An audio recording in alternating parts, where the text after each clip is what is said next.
Free legal aid के बारे में डिस्कस करेंगे इस लेक्चर में। इससे रिलेटेड एक क्वेश्चन भी पूछा था यूपीएससी ने 2020 के प्रीलिम्स में, फ्री लीगल एड से। फ्री लीगल एड का क्या मतलब है और ये रिसेंटली न्यूज में क्यों है, पहले ये जानेंगे न्यूज में क्यों है। रिसेंटली न्यूज में इसलिए है, ministry of law and justice ने ये इन्फॉर्म किया है लोकसभा में कि उन्होंने क्या है, अक्टूबर 2021 में एक प्रोग्राम शुरू किया था, legal awareness and outreach campaign. एक अभियान चलाया था कि लीगल एड के बारे में लोगों को जागरूकता दी जाए, अवेयरनेस फैलाई जाए। तो ये नेशनल लीगल सर्विस डे आता है, इस डे पे ये लॉन्च किया था और ऑब्जर्व किया था। तो तब से ये जो कैंपेन है ये पैन इंडिया कैंपेन चला गया और लोगों को इसके बारे में जानकारी दी गई। तो ये है क्या, पहले तो इसे पढ़ेंगे कि नेशनल लीगल सर्विस डे क्या है और फिर फ्री लीगल एड क्या है। जो ये नेशनल लीगल सर्विस डे है हर साल 9 नवंबर को सेलिब्रेट किया जाता है और इसका मेन मकसद यही होता है कि लोगों में अवेयरनेस फैलाना, जागरूकता फैलाना। किसके बारे में अवेयरनेस, किसके बारे में फैलानी है, फेयर एंड जस्टिस प्रोसीजर के बारे में। हर एक नागरिक को फेयर और जस्टिस प्रोसीजर के बारे में कि अगर वो मान लो कोर्ट में केस करने जाएंगे तो किस तरह से करेंगे और उनके लिए वकील की व्यवस्था होगी या नहीं होगी, एडवोकेट की व्यवस्था होगी या नहीं होगी। और ये लीगल एड का मतलब क्या है, एड का मतलब सहायता, लीगल मतलब लीगल कानूनों में, फ्री का मतलब मुफ्त में, यानी कि मुफ्त में उन्हें एडवोकेट भी दिया जाए अगर वो एडवोकेट हायर करने की स्थिति में नहीं है। मान लो पुअर है, कोई गरीब आदमी है, तो वीकर सेक्शन है, कोई भी कमजोर है, तो उसको वकील हायर करके दे सरकार। ये है नेशनल लीगल सर्विस डे, जिस वजह से इसको सेलिब्रेट किया जाता है ताकि फेयर एंड जस्टिस के बारे में लोगों को जागरूकता दी जाए और फ्री लीगल एड के बारे में भी लोगों को अवेयर कराया जाए। तो ये नेशनल लीगल सर्विस डे पहली बार सुप्रीम कोर्ट ने 1995 में हमारे इंडिया में स्टार्ट किया था और लोगों की हेल्प के लिए, सोसाइटी में जो वीकर और पुअर सेक्शन है उनकी हेल्प और सपोर्ट करने के लिए ये स्टार्ट किया था नेशनल लीगल सर्विस डे। जो फ्री लीगल सर्विस है इसमें हर एक मामले में दी जाती है, चाहे वो सिविल कोर्ट हो, चाहे क्रिमिनल कोर्ट, रेवेन्यू कोर्ट या ट्राइब्यूनल, सब में लोगों की सहायता की जाती है। उन्हें वकील प्रोवाइड किया जाता है जो लोग पुअर हैं, गरीब हैं। किस किस को दी जाती है सहायता, इसके बारे में यूपीएससी ने पूछा था क्वेश्चन 2020 के प्रीलिम में। तो ये हम लास्ट में देखेंगे कि किस किस को इसमें सहायता दी जाती है। पुअर लोगों को तो दी जाती है और किस किस को दी जा सकती है। इसमें देखो ये ऑब्जर्व किया जाता है, इस डे को जब ऑब्जर्व किया जाता है, मनाया जाता है, सेलिब्रेट किया जाता है कि हर एक सिटीजन को अवेयरनेस दी जाए।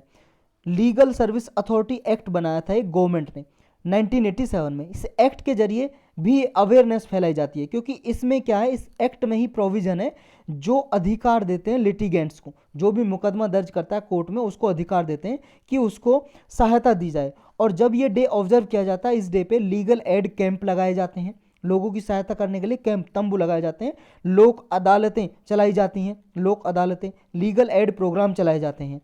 कॉन्स्टिट्यूशन में हमारी कोई प्रोविजन है क्या इसके लिए, लीगल एड के लिए?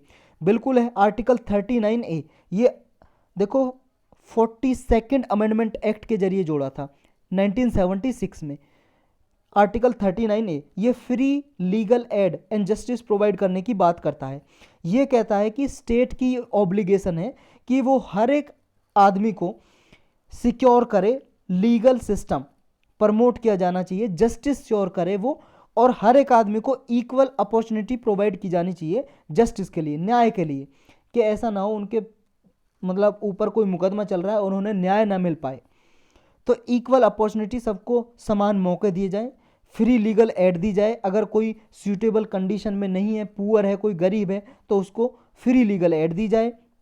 और फ्री लीगल एड देने के लिए उसके लिए गवर्नमेंट कानून बनाए, लेजिस्लेशन, कानून, लॉ बनाए या कोई स्कीम के जरिए उन्हें एड दे, सहायता दे, ताकि जस्टिस सिक्योर किया जा सके। जस्टिस सिक्योर करने में ये रीजन नहीं बनने चाहिए कि उनकी इकोनॉमिक डिसेबिलिटी है या कोई और डिसेबिलिटी है, यानी कि वो अयोग्य हैं वकील हायर करने में, एडवोकेट हायर करने में, गरीब हैं, हायर नहीं कर सकते वकील, तो ये कोई रीजन ना बनना चाहिए उनको जस्टिस प्रोवाइड करने में। और आर्टिकल 14 और 22 क्लाउज 1 भी ये बोलता है कि स्टेट इंश्योर करेगा कि इक्वलिटी बिफोर लॉ और जस्टिस को प्रोमोट किया जाएगा ताकि सभी लोगों को इक्वल अपॉर्चुनिटी प्रोवाइड की जा सके। तो इसका ऑब्जेक्टिव क्या होता है लीगल सर्विस अथॉरिटी का? ऑब्जेक्टिव मतलब टारगेट, लक्ष्य, यानी कि उन्हें लीगल एड और एडवाइस दी जाती है फ्री में लोगों को, और जागरूकता फैलाई जाती है, लोक अदालतें खोली जाती हैं, यानी कि जो डिस्प्यूट है उनके लिए अल्टरनेटिव डिस्प्यूट रिजोल्यूशन मैकेनिज्म भी तैयार किया जाता है। डिस्प्यूट कोई झगड़ा चल रहा मान लो दो पार्टी के बीच में, ए और बी के बीच में, तो इनका जल्दी से जल्दी निपटारा किया जाए ताकि कोर्ट में जो बहुत समय लगता है ना, उसके अलावा कोई अल्टरनेटिव, कोई और विकल्प ढूंढे जाएं ताकि इन दोनों का जो सुलह कराई जा सके, जैसे आर्बिट्रेशन के जरिए, कंसोलिशन के जरिए, या जुडिशियल सेटलमेंट के जरिए, लोक अदालत में फैसला चला के, या मेडिएशन करा के, यानी कि एक दूसरे का बीच बचाव करा के और सुलह करा के, कंप्रोमाइज करा के, ये और अल्टरनेटिव विकल्प ढूंढे जा सकते हैं उन्हें लीगल एड देने के लिए। और जो विक्टिम है, जो भाई साहब क्राइम का विक्टिम है, मतलब जिस पे विक्टिम का मतलब जिस पे जो आरोपी अपराध है, जिसने जिसके ऊपर अपराध किया है, जैसे मान लो ये क्राइम है, क्रिमिनल है, ए आदमी, इसने बी आदमी को कोई थप्पड़ मार दिया, इस पे जमीन छीन ली, तो बी आदमी हो गया विक्टिम, समझ रहे हो। तो विक्टिम को कंपनसेशन दी जाए, यानी कि मुआवजा दी जाए जितना उसका नुकसान हुआ है, ये भी इसमें प्रोवाइड किया जाता है। जो ये इंस्टीट्यूशन है फ्री लीगल सर्विस प्रोवाइड करने के, ये इंस्टीट्यूशन देखो नेशनल, स्टेट, डिस्ट्रिक्ट लेवल पे भी है, नेशनल लेवल पे हैं जो, ये एक एक्ट बनाया था पार्लियामेंट ने, लीगल सर्विस अथॉरिटी एक्ट 1987 में, इसके जरिए national legal service authority national level पे बनाई। इस अथॉरिटी को चेयरमैन कौन है इस अथॉरिटी के? इस अथॉरिटी को चेयर करते हैं चीफ जस्टिस ऑफ इंडिया, हमारे इंडिया के मुख्य न्यायाधीश, जो हमारे सुप्रीम कोर्ट के चीफ जस्टिस होते हैं, वो इसके पैट्रन इन चीफ होते हैं। स्टेट लेवल पर जो होता है स्टेट लीगल सर्विस अथॉरिटी, उसके चीफ होते हैं स्टेट हाई कोर्ट के चीफ जस्टिस, वो इसके पैट्रन इन चीफ होते हैं। डिस्ट्रिक्ट लेवल पे जो डिस्ट्रिक्ट के जज होते हैं वो एक्स ऑफिशियो चेयरमैन होते हैं। एक्स ऑफिशियो का मतलब होता है जिस टाइम पे डिस्ट्रिक्ट के जो जज होंगे automatically district legal service authority के चेयरमैन बन जाएंगे। तालुका और सब डिवीजन लेवल पे भी होता है भाई साहब, लीगल सर्विस कमेटी होती है।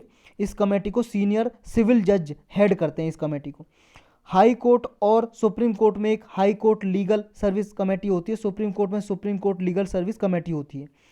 कौन कौन एलिजिबल हैं फ्री लीगल सर्विस लेने के लिए, जो ये सहायता दी जाती है गवर्नमेंट के द्वारा, वकील वगैरह की या और कोई सहायता, इसके लिए कौन कौन एलिजिबल हैं, किस किस को दी जाती है? देखो महिलाओं को, बच्चों को, SC ST कम्युनिटी के मेंबर्स को, कोई इंडस्ट्रियल वर्कमैन है, लेबर क्लास है, उसको दी जाती है। कोई डिजास्टर हुआ है, आपदा संकट, उसके जो विक्टिम है उनको, वायलेंस हिंसा हुई है उनके विक्टिम को, फ्लड ड्रॉट, कहीं पे बाढ़ सूखा पड़ी है, अर्थक्वेक भूकंप आ गया, इंडस्ट्रियल डिजास्टर हो गया, कोई मान लो कंपनी फैक्ट्री में आग लगी, उन लोगों को मुआवजा दिया जाता है, कंपनसेशन, या उन्हें लीगल एड, वकील हायर करने के लिए अगर केस चलाना चाहते हैं तो उन लोगों को सहायता दी जाती है।